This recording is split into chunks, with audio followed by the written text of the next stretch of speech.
Yeah, welcome to the show.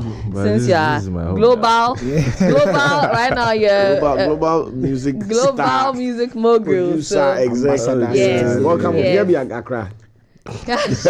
Yeah, welcome to Accra. Okay. Accra. Thank you. Black Star.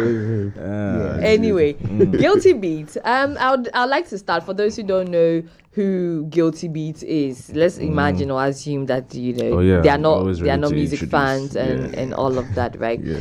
Who is GuiltyBeatz and why the name GuiltyBeatz? Because someone would have said that I know like you. We can change them. So, would I start with my name? I'm Ronald Banfo, born in Italy. I grew up in Ghana though. I grew up in Ghana my whole life. I've been here.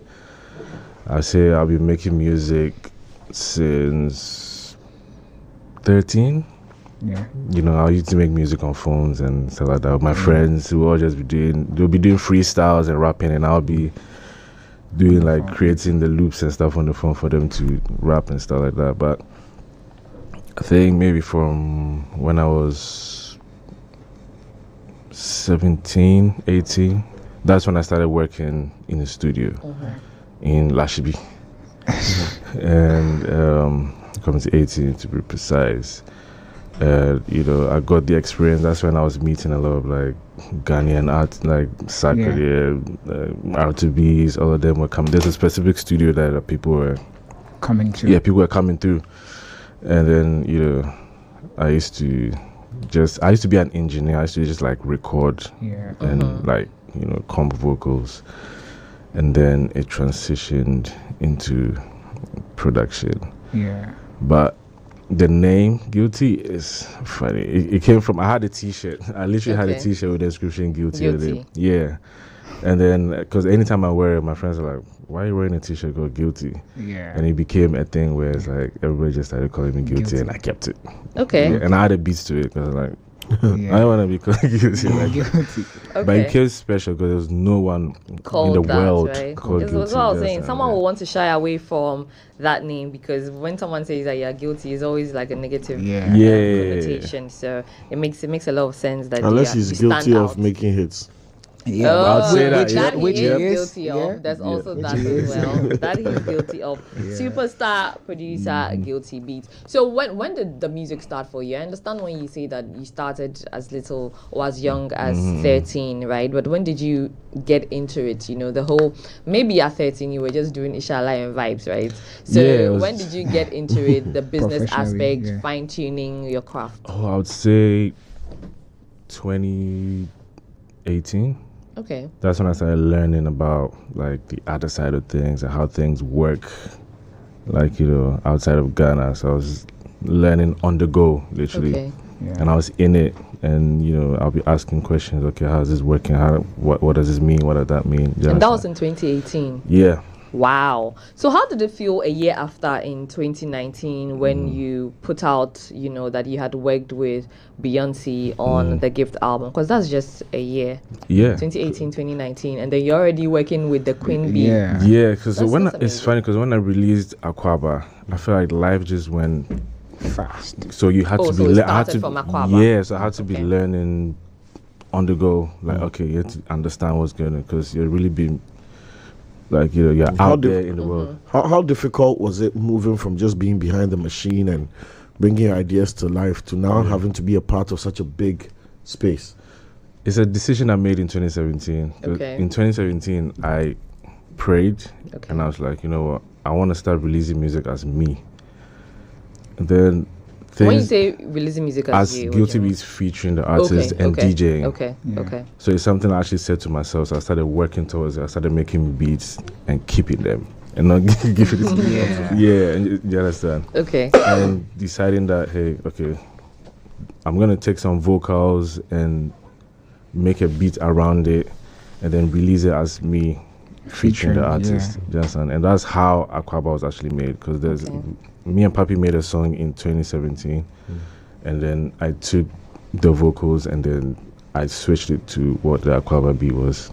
Okay. Right. It came from a decision, and then I guess God was like, okay, let's go. It's and time. then he just arranged everything for me. Okay. Was it, So, no, you go. was there any challenge in making again another decision, in making the decision to pursue this? Apart from the adjustments that okay, I want to be the artist now, and featuring blah blah blah.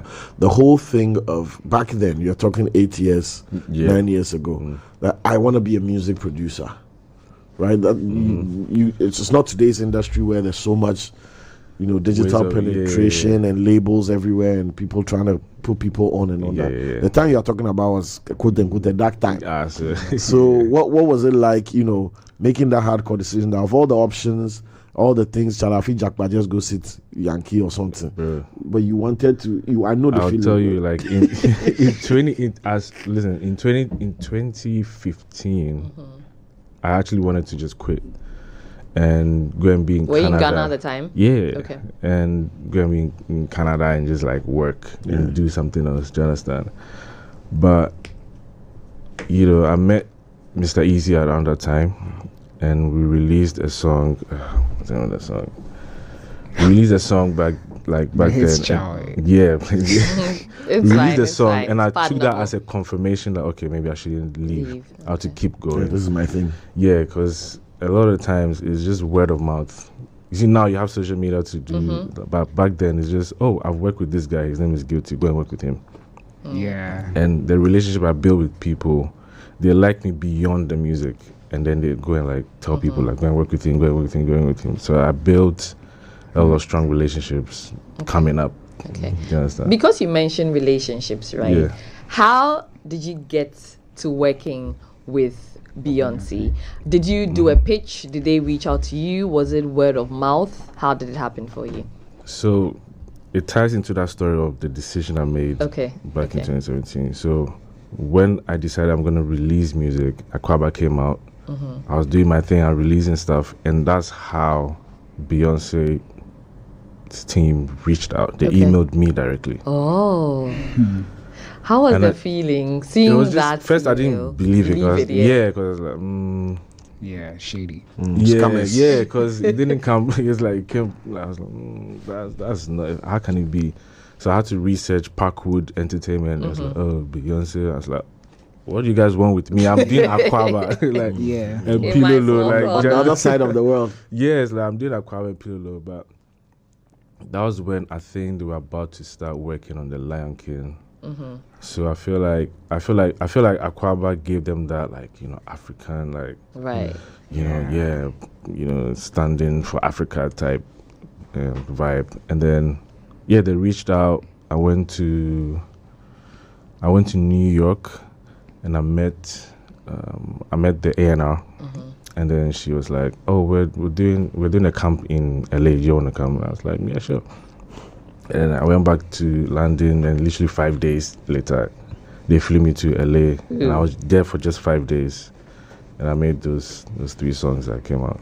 And that will be Move, Already, no bed, and Find Your Way Back. So Find Your Way Back, Already, and Keys to the Kingdom. Keys to the Kingdom. Move was in 2022. Okay. That was on the Renaissance. Okay, album, yeah. All right, now there's also it's still on Beyoncé, right? So let me just wrap it up, and then there's a picture I saw of you during the Lion King premiere where you were in picture with Beyoncé, right? So I just want to know how the relationship is. If you guys have gotten it going beyond work, is it personal? How is she like to work with? From afar, we see that her work ethic is quite rigorous. She's not the queen when it comes to work, because she puts her hand in the dirt. She actually gets work done, right? So, from your perspective, no, she's involved in the production, everything. Like she'll be there to see what you're doing and say that I don't like this, I like that, and change things up. Do you understand? So. I saw her in person, but I have a good relationship with the head of A&R. Okay. So she was like, we're doing the Lion King premiere. Do you want to? I was like, of course. Why wouldn't I want to be there? And then, we took a picture of Beyonce on the red carpet, and it became like, I feel like that is when people started knowing. Because I had things going, but I don't feel like people connected. Yeah. I feel like that's when people were like, who is this guy? And then people started questioning and trying to find out who I am. Is that when the price also went up? Oh, I'll say yeah. Of course. Yeah. Invoice don't change. Invoice don't change. My question is still tied in, to the whole like Beyonce project, and I feel like after the song, already, the conversation, Afro beats and everything has kind of gone up. It's gone all the way, like, and we see it dominating like world stages right now. So in a way, you have kind of reinforced or changed the narrative about African culture, the perception about African culture, and you've in a way also empowered, a lot of young producers, aspiring producers here, because now you instead of like making beats and then just giving them out, you actually put the artists on there. You're establishing connections and networks and working with all these like big people, right? I want to find out from you how you feel like the path that you've chosen and the trajectory you're on has kind of or will influence other people to also own their own narratives. Yeah, so for a question like that, I'm saying that that's what the only way I can inspire people is by telling them my story. Right. Because everybody's life path is different. Yeah. Do you understand? True. So I can tell you this worked out for me in this way, but it will probably not work out for you in that way. But obviously times have changed, 2018 and now is completely different. You understand? So what I can say is just make a decision. Do you understand? I researched on music. I researched on how to distribute music. I was using TuneCore. Like, do you understand? I was asking my friends to help me pay so I can drop a song. Do you understand? And it's like, it's the resilience and like, I was ambitious and I wanted to do it. Do you understand? So anything I could do to just... Do you think resilience is what the problem is in Ghana's music space? Is it difficult? Would you describe Ghana's music space or even entertainment industry in general as difficult? Yes and no. Yes, okay. I think you have to like be very specific on what you want to do and just follow through there. Just it's like if let's say me or let's say any other producer wants to DJ, they want to like, okay, cool, so research on how to DJ. Right. I was learning how to DJ while I was on tour with Mr. Easy. I was on the go, like, okay, how do I use this equipment? I'll go on YouTube, look at everything while we're on the way to the show. By the time I got there, I already knew that, okay, I knew what to do. Just it's like, I think people at some, I get it though, but it's not easy. But I feel like you shouldn't give up. Like people, you should keep going. Yeah. Like there's gonna be downs and ups. Like you shouldn't stop. Do you also think that positioning has also helped you a lot, because you're the producer who decided to start putting your name to the songs and all of that, and then you've blown out of the country and globally, right? Do you think that also matters, so that we're not just kept in our small corner in Ghana? I think being at the right place at the right time is important. Big as Mr. Easy. So my whole plan when I was dropping Akwaba was I'm just gonna drop GuiltyBeatz featuring Papi Kojo. I posted it on Twitter. I don't even think I got a lot of tweets. My plan was, okay, when I post, Patapa, it will generate. So I'm getting to the story of Patapa. It's a whole different thing. So I posted it and I was like, okay, if I get a little like tweets, do you understand? So and then Easy saw it and then he sent me a DM like, yo, what's that? And I was like, oh, it's just my song that I want to drop. He was like, no, I want to be part of this. Okay. Then I sent him the song, he did his verse, and then my style was like, yo, we need to put Patapa on this. And then they somehow got Patapa on the song, and then it became what it is. Did you like the idea of Patapa on it? Yeah. Because this would be your first out there song. Okay. I'm asking this because he paid for like everything. Okay, I'm asking this because Patapa is a musician, but I mean, we all know that misconception or the perception when Patapa is mentioned. So not to say that I'm looking down on Patapa. I'm not asking that question because of that. It's a general stereotype, right, when it comes to him. So that's why I'm asking, considering that it was your first song that you were putting out. You had Joey on there, Papi on there, and then you had Mr. Easy now jump on it, and then Patapa's addition. But at that time, people were excited about Patapa. Yeah. So he actually Akwaba is made, a good song. yeah. So he like, it was just more like, okay, easy, papi, patapa. Whoa, what's that? What sort of Do you understand? combination? It's just, yeah, the combination just Yeah. make people think Stubborn. like, it was different, and then No, that's we actually put it out. That's a good song. Did you have a genre specific mindset that, you know what, I want to enter the Afro space and do my best to own it and define it, or were you just producing? Because you and I know Are a you lot talking of about for me? producers. You For personally. myself, Yeah, right? personally. For my, yeah. You and I know a lot of producers who are good producers across board, Yeah. and who don't really want to stick with any particular, but Yeah. you've owned consistency within a certain space for multiple artists.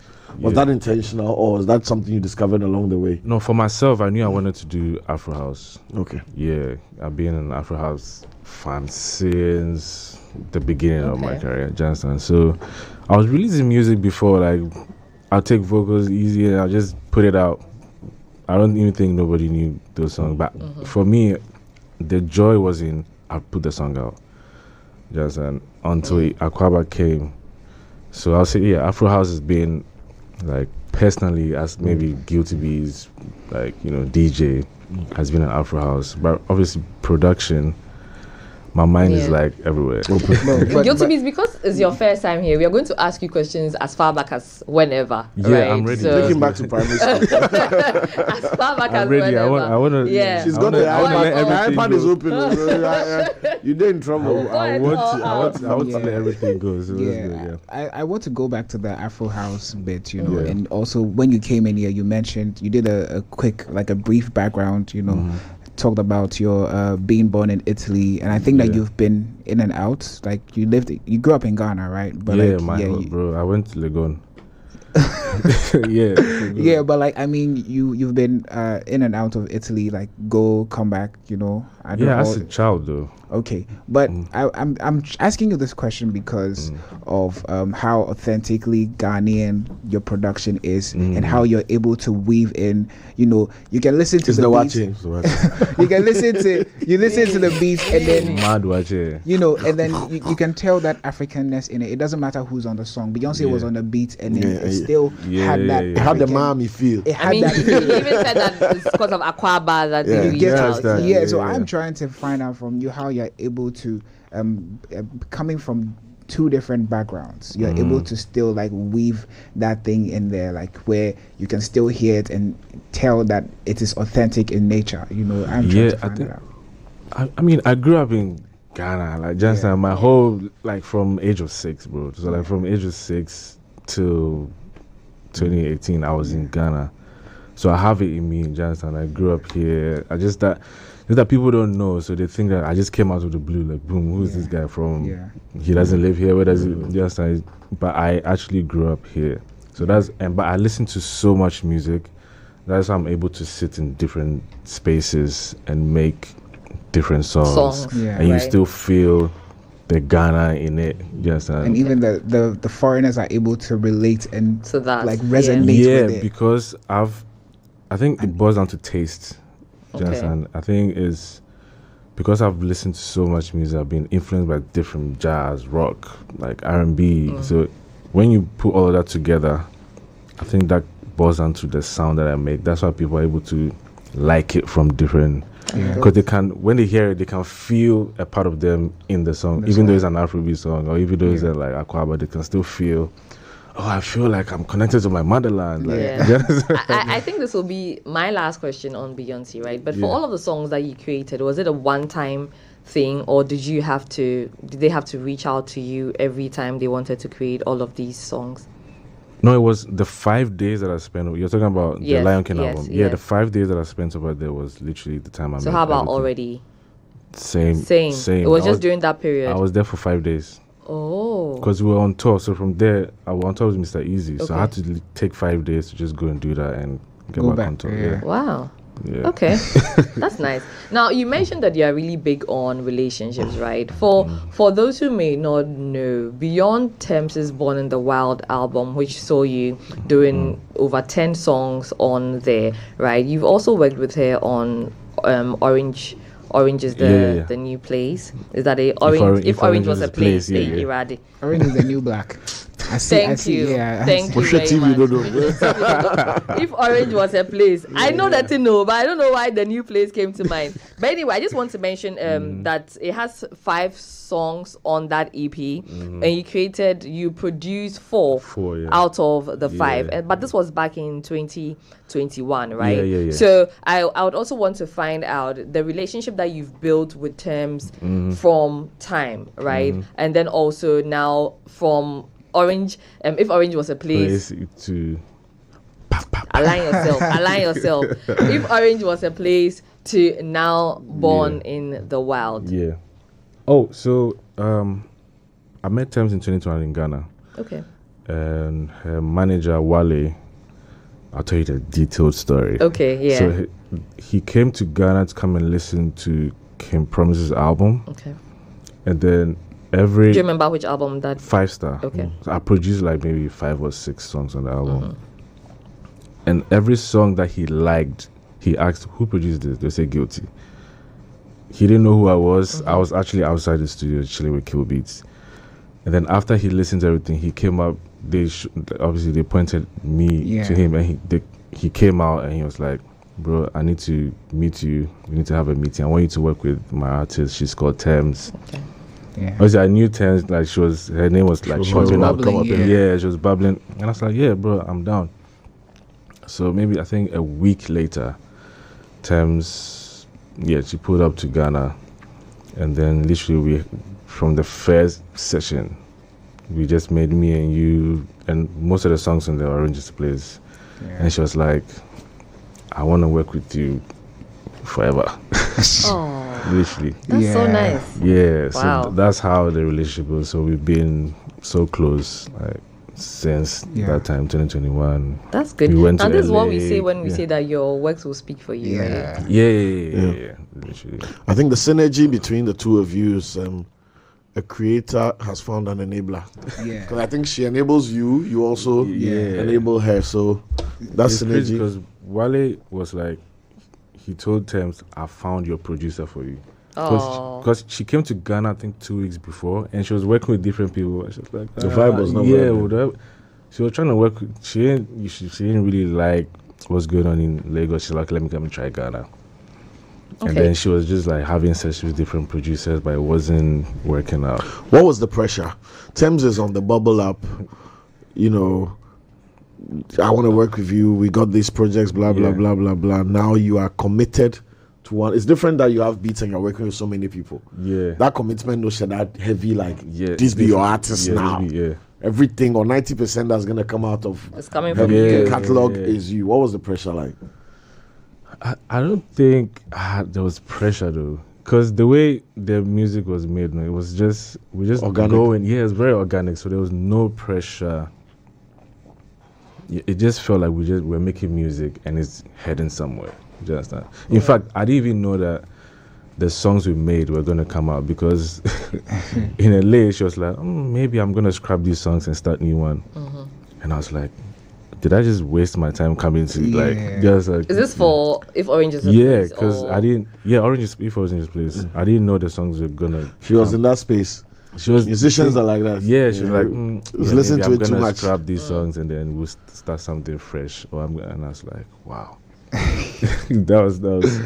Yeah. But how about Born in the Wild as well? Because like I mentioned earlier, 14 out of the 18 songs on there, so you produce that, right? And I remember when the artwork for Born in the Wild came out and your name kept recurring, and then we were like, wow, because at this time, that was last year, right? That was last year. Yeah, that was last year. At this time, Tems is already the global superstar, you know, that she is. So it's really laudable that you've stuck with her through the years, right? But also, I'm going to ask, because Cyril mentioned pressure. Now, moving on from If Orange Was a Place to Born in the Wild, where she's more on a global level, there are more eyeballs, you know, there's a lot more at stake for you as well. What was the intentionality with Tems' Born in the Wild album?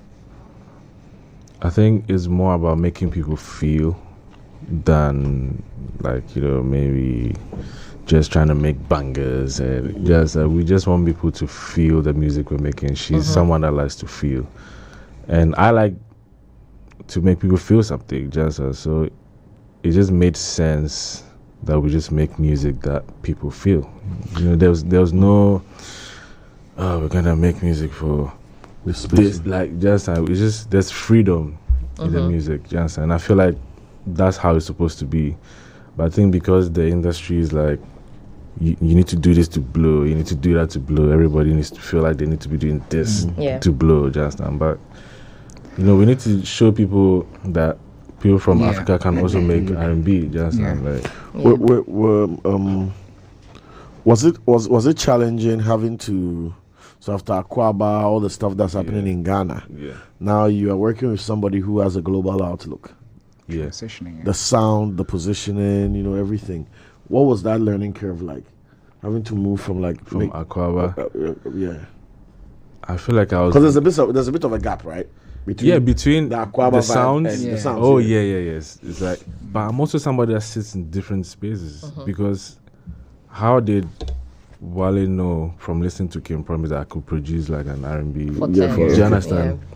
You can tell from how the sound. You can see where you're going. Yeah, so I just feel like. What was the question again? No, the transition. Was it difficult? The gap between Akwaba No, it wasn't and... difficult. No, it wasn't difficult for me. If you're talking about music. Production wise, No. Because I'm someone that I can sit in different spaces. Like, I learn quick. Really fast. You're like a sponge, I can. soap. Yeah, you need to be like water. That's dynamic, because even like a lot of the big Yankee producers, like, you're not gonna get Dre on an R&B. You know what I'm saying? Like, all respects to Dre, but Dre he gets in corner. Do you understand? Swizzy gets in corner. Yeah. Pharrell has in corner.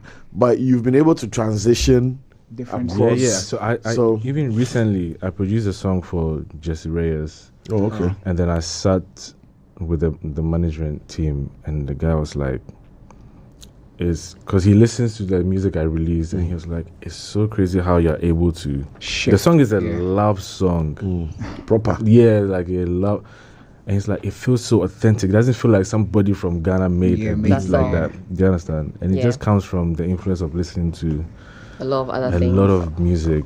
Now Bro, on the... Okay. Who go do on. you? He's mentioned listening to music. Who do you listen to? Yeah. Who are these inspirations? Not just recent. So you We're started talking fiddling about- with we're talking 13. So what, 13? 13, So let's go. So start me from the We're beginning. talking about Barry White. We're talking about George Benson. We're talking about Al Green. Kind of We're people you're talking listening about Alicia Keys. We're talking about, I don't know if I can mention his name right now, but Kanye. Yeah. We're talking You can about. mention his name. The one you cannot mention is the D. Okay. Did he suffering the R. He's Kelly? suffering. He's suffering the R. Kelly. Just like the Daddy Lumbers, the Samini, R2Bs, like it's Like just your it's iPod just was a- on shuffle. bro. Like Kendrick at that time. Actually, that's crazy because I actually had an iPod with so much music. Maroon 5, Fela Kuti, CBC. Like there was So like going into the depths of the music. yeah, there was so much music on there, and that's how I feel like Everything was- has yeah, come together. Cocktail of ideas. Yeah. I was going to ask, so I just want to touch on your person. I think that you're very chill. I mean, you look at people from afar, you wonder what they're like, right? And then you get to experience them. I think like you're extremely like laid back and just chill, just like super chill, right? So I'm trying to find out, and I know what it's like when you're working with creatives, especially when you're someone who doesn't like to sort of like be in people's faces. You're just like chill, soaking in what's going on. So what is that like just being that laid back guy and then working with people who tend to have like different characteristics, and when their work's done in a Or high certain energy way, people, you get it. Like creatives, what is that like for you? Because I know that being chill can sometimes interfere in the way you work and relate with people, especially based on what their energy is like, so how does that like work for you? I think with people that have high energy, I just try my best to a little bit match because in the studio you can't dull them. You have to be a little bit like closer to you. So I just come out of my comfort zone a little bit just to make Just to enable the situation. just to enable the sessions. Else, I'll just be okay. Next beat, or let's. Do you understand? So you need to vibe. Yeah, I need to vibe. I had to ask questions like, "How you feeling today? Like, how's your week been? How do you feel? What have you been listening to?" Do you understand? Like, so he's part shrink. Yeah, so you have to. You definitely, as a producer, you have to be able to speak to the artists and like communicate to them in the studio. But right now, we can refer to you as a Grammy award-winning producer, right? Amen. Now, he only didn't get nomination for that. You got other nominations as well, 4 nominations in total, and I just want to read it out. So Tems is Born in the Wild for Best Global Music Album, for Best African Music Performance as well, Tems is Love Me Jeje, and then there was also Burning from Ronald Banfo, which is you, and then also Temilade Openeyi, which is Tems as well, for Best R&B Song, and then the last one was Kelani's Crash, Best Progressive R&B Album, right? So Grammy nominated producer and Grammy award-winning award-winning producer. The meeting with Kelani as well, is this off the back of the work that you did with Beyonce? I would say that, but it wasn't a direct thing. Do you understand? Actually, it is, because the A&R works with Kelani. And they were like, we've got a song we want you to. Kelani's doing her album. We'd like you to produce a song there. And later I found out that Omale was on the song. But it was literally direct. That's how it happened. Okay, so that is Tems's speech for her winning the best African performance for the song "Love Me Jeje." GuiltyBeatz was standing right behind her, and his name was not mentioned. Pressure. GuiltyBeatz, how was that feeling like? Because I'm sure while she was mentioning the name, you're like, okay, GuiltyBeatz. Me, I would have pinched her so that she would just stand small. I love Tez, but I understand that. I understand the pressure that was going on out there. Do you understand? But yeah, obviously, I felt like, whoa, I'm right there. Do you understand? It's like, what's going on? Yeah. But it was fine. Like, we spoke about it a little bit. She's like, oh, no, sorry. Oh, you spoke about it after? A little bit. Okay. It wasn't even like deep. But, I wasn't trying to take it. Obviously, it's about her and the Grammy. Like, just it's not even about me that much. But I mean, you also contributed to the album. So yeah, I get it. But I wasn't emotional about it. Okay. Yeah, I wasn't emotional about it. I understand on that stage it's a lot of pressure. This is a global stage. Yeah, and it looks crazy because I was there, do you understand? But I also see from a different perspective where it's like you forget to mention like producers. Like also there was another producer on like Sparks on and she didn't mention anything. But I get the difference because I was actually physically there. But at the same time I wasn't emotional. Yeah, plus she said her team, so I felt like she probably didn't even see. Listen, I feel like less than 1% of the human population get up on stage in front of large crowds at high pressure moments. You have no idea what that's like, right? Your name, even that you go climb that window. Guys, what's your name? You go, pardon. You see, she was breathing like, you understand? And this is a performer, somebody who's shut down venues and blah blah blah, and just coming for your award, and you have. So it's a lot going on. But we're just at home always looking for the most drama angle, bro. Yeah. I saw that thing for Twitter. I didn't see the conversations, Oh, you did not? Really? Yeah, then it's maybe we'll pull it up for you. No, leave him alone. I think I saw one tweet but I didn't see. It was there. Because I remember someone even said that, like, you are trying to smile, but you're not trying to smile. Ghana people were just standing there, and she's not mentioning. There was a no, but it was good. I mean, as much as people were trolling and all that, it was still recognition of you being there. It was still recognition of your role. Because why are they trolling? They are trolling because they feel like you deserve it. Exactly. So it was great regardless. Definitely, it's out of love. People want me to win, and you're like, why is he then? Like, this is not happening. Just that. So I love that. I think it depends on how you choose to look at it. But you see, you know what? 6 or 9. Depends on what you're standing. You know what this gave? The abnormality of it, quote unquote, gave you so much talkability. Because if she had said, and to my producer, GuiltyBeatz, blah, blah, would have clapped and forgotten about it. Right? No, but the absence now created a void that's created a conversation, and even years down the line, months down the line, we're still talking about this. So it's like yesterday's conversation with George when he said artists like to boycott and talk about awards not because they don't want it, but because they wanted it so much and didn't get it that they feel like it has to be talked about. Yeah. So like you being there, people are just like, bro, the next one makes no mention. So that you guys can now create a trend. When she finishes no mention you for, then you fold your arms on stage. How about the next time it be me at the win for my own album? That's more like it. And when it happens next year, we'll be here to replay this. Okay, fingers crossed. But with where you've gotten to in your career, energy with where you've gotten to in your career, GuiltyBeatz, are you doing any mentorships? Are you reaching out to younger generations of music producers? Because it's a thing I strongly believe that mentorship in any way, shape, or form is really, really important, so that we don't totally obliterate the generations that are acing it, and you're able to hand down to somebody so that you can live through somebody, through your works. So the plan I have is to build. I'm planning to open build studios. Okay. For producers, people that don't have places to like record with their friends, because that's how I started with my friends. And the person that gave me the opportunity, he had a studio, and then he allowed me and my friends to just make music there. So I feel like I could do something similar like that. Yes, and build a studio, have people come in. Is it going to be in Ghana? Yes. Yeah, like I'll be there as much as I can just for people to, but it's a space for you to just come make music.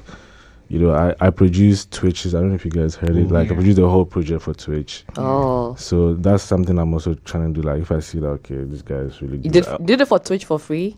Yep. Oh. Whole project. That's nice. Yeah. Considering how up and coming artists or artists who are even still, really active, say that it's difficult for them to get a studio, to find a producer who even understands you, not to talk of you doing it for free when producers are charging exorbitant amounts. Because I've had a relationship with him since like, I'll say 2020 or 2019. Okay. You understand? And obviously I've been seeing that he's releasing, he's doing it. I was like, bro, let's just do this. Right. And I produced the EP for him. Oh. So whoever, I feel like I could do that for. Obviously, I need to have a relationship with you because people are different. I would do it. But GuiltyBeatz, have you worked on any more songs? I know you never mentioned. They never see when they come here. They never mention the new projects they are working on or the titles or the artists. They never. We don't want any stuff. Give us the. But beats. He will not. No, I can bet he will not. I like to surprise. You see how everybody else like. You see. Beyonce, I like to surprise. Just some heavy NDA. But beyond Beyonce, though. Even beyond Beyonce, like, I'm working on projects now, but I want to surprise. Bro, before you even say that, like, do you wake up sometimes and then you're like, hey, Beyonce? Sometimes. Because it's a big deal. When they talk I'm cool, like Beyonce, the whole time it's him. Like, the way he's been mentioning like different artists and just like so the A&R for Kelani. No, because someone else is do like this. Not to my shoulder. Now we produce songs for Beyonce. I'm grateful because sometimes I think about him just like twice. Like who from Africa gets to produce for Beyonce twice in a lifetime? How hard is the self-discipline? Bro, we've seen people get one hit song and then their like character, the person becomes some demon on all of us, bro. This your roster. How hard is it waking up every day and still having to be hardworking, humble? Yeah, I think how challenge. Not even I think I'm not too attached to the accolades. Yeah, I'm not attached to it. I think people that do that, they get attached. They feel like. It gets into their head. I'm a bit self-conscious sometimes, like when I'm in certain places, I'm like, I don't know, I'm uncomfortable. But I'm not attached to it. I feel like there's more than I can. There's more than that, right? Yeah. But if you're not going to tell us what projects you are working on exactly or the artists specifically, when are these coming? Just rough idea. I never know the dates there. It's not your call to make. The universe. Yeah, it's not even. Okay. Nah, I just produce. We're there. We're making the music, and I can give a rough timeline of like maybe a year. Okay. That's it. We are going to wait on it. But you mentioned that when you started with Aquaba, you were also looking at putting out your own songs. You did your different EP a couple of years ago, I think in 2020, right? Yeah. Are we going to be looking out for more bodies of work, whether EPs, albums, or songs from GuiltyBeatz? Yeah. I'm gonna drop. I haven't dropped music in a while. That's why I'm asking. And that's the thing about everything. It's just decision. So like recently, I just got back. I'm like, okay, cool. Let me start listening to all the music I'm going to record everywhere and start like putting them together and see how they sound like. And I feel like as soon as I decided that I'm gonna start working on my music, I started getting calls, emails, distributed. I've not said anything to anybody, but all of a sudden people are interested in something I just said to myself.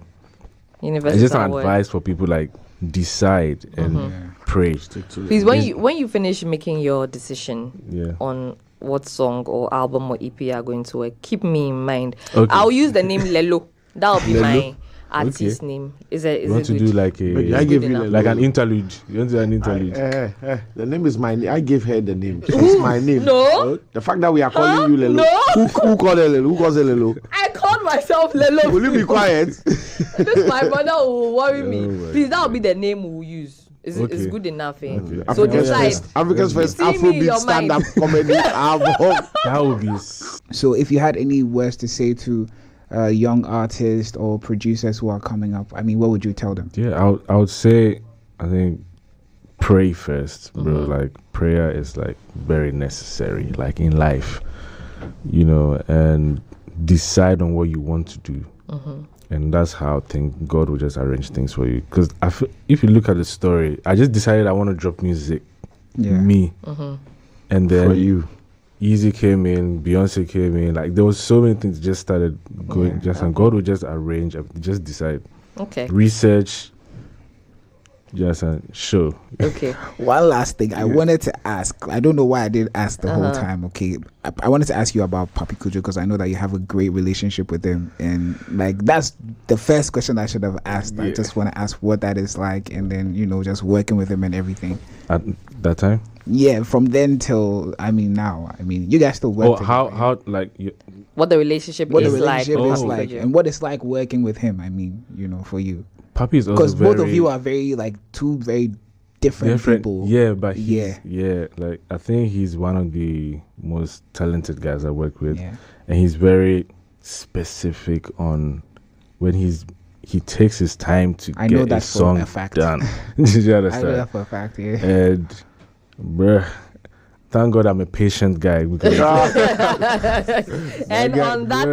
And on that, thank God, I'm a patient guy notes. That is how we are going to round up the conversation with GuiltyBeatz. GuiltyBeatz, thank you so much for coming. Yeah. We are privileged to be talking to a Grammy-nominated and Grammy Award-winning producer. Okay, we are so privileged, and to know that you are Ghanaian, you are one of our own, and you are flying the Ghana flag and the music flag so high. We are really appreciative of that, and thanks for coming. We are looking forward to everything that you've not said, but it's coming. We are going to keep our fingers within the next year. When I post his photo with me on my LinkedIn, I'm going to write with Grammy Award. Yes, of course. You need to talk your talk. Thank you so much, GuiltyBeatz. Thank you guys for having me here. It's always an honor. It's your first time here, so our doors are always open for you. I've seen this so long as like.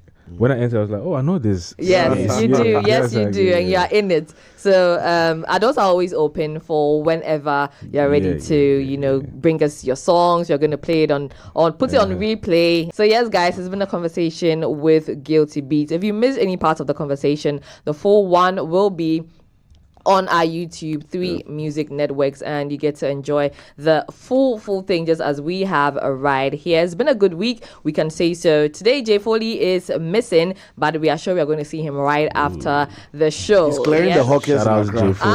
He's clearing the hawkers. Right. Okay.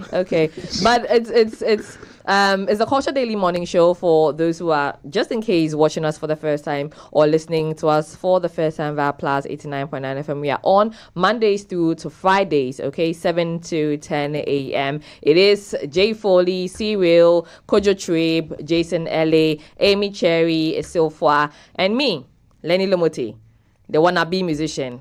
Okay, so we'll catch you again next week. Do remember to stay safe, stay blessed, and enjoy your weekend. Bye bye.